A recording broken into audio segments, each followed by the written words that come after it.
Hello there and welcome to another tutorial from AKCP. Today we're going to be looking at AKCess Pro, and in particular we're going to be looking at the serverExplorer window and some of the options that are available in here for both base units and sensors. So let's jump in and get started. So as you can see, I've already gone ahead and I've opened AKCess Pro server, and this is essentially what you'll see when you install the program.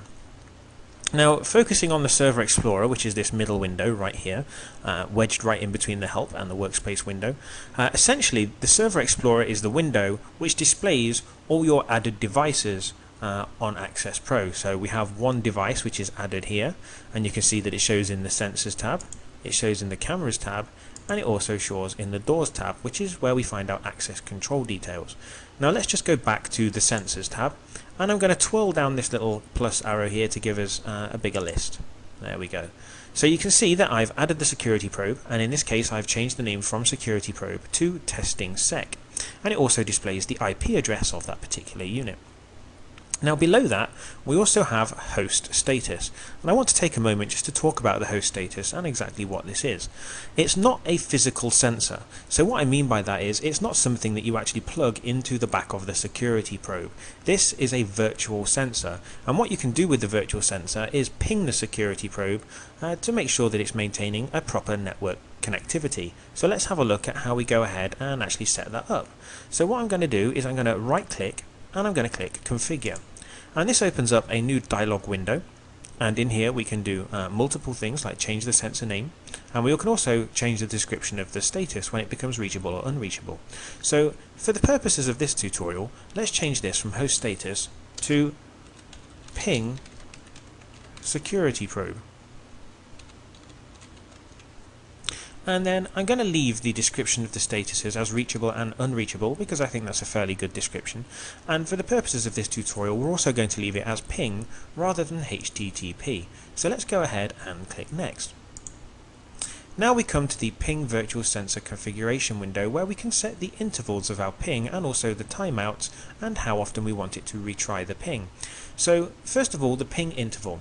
This is the time in seconds between each ping of the security probe. So at the moment it's going to be pinging the security probe every 15 seconds. Let's actually change that and just change this down to every 10 seconds. Now the ping timeout, I think that's reasonable, 10 seconds.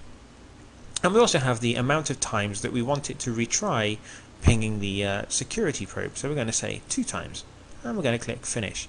And the moment that I click finish, you'll see that that host status has now changed to ping security probe, and if we drag and drop this over here on the window, you can see that it gives us our same information, much the same as it would when we drag our temperature or any other sensor information into the desktop window. So let's just cancel those off for a moment. Now let's have a look at what we have below the now newly titled ping security probe. We have the main module. Now what is the main module? Well, the main module is the base unit at the top of the chain. And essentially what I mean by that is if you have a security probe with a bunch of sensors connected to the rear of the unit, and you also maybe have 5 or 6 expansion modules and perhaps even a door control unit, well, all of that information and all of those extra base units are still going to be fed back through the initial security probe, which has the IP address of 10.1.5.254. So if you do have all those extra units and devices attached, they're going to appear in this list below the main module. And again, if we right click the main module, what this is actually going to do is it's going to take us actually all the way back to the web interface of the security probe 5e. And here we can configure the sensors and essentially do anything that we want to. For more information on configuring sensors on the security probes, please check our other tutorials. I think you'll find them very, very useful for this particular portion. So let's just click that off a moment and go back to AKCess Pro. So now we've looked at the main module. We also have our airflow and we also have our temperature. So what happens if we want to configure our airflow sensor? Well, the good thing about this is if we right click and click configure again, it's going to take us straight back to the security probe, but it's actually going to take us back to the particular sensor tab within the security probe 5e. So we can go right ahead, we can make any changes that we want to within this window, we can click save, and then when we go back to AKCess Pro, all those changes will have actually been saved. Now that's pretty much it for the serverExplorer window in this tutorial. I hope you found this useful. Thanks for watching.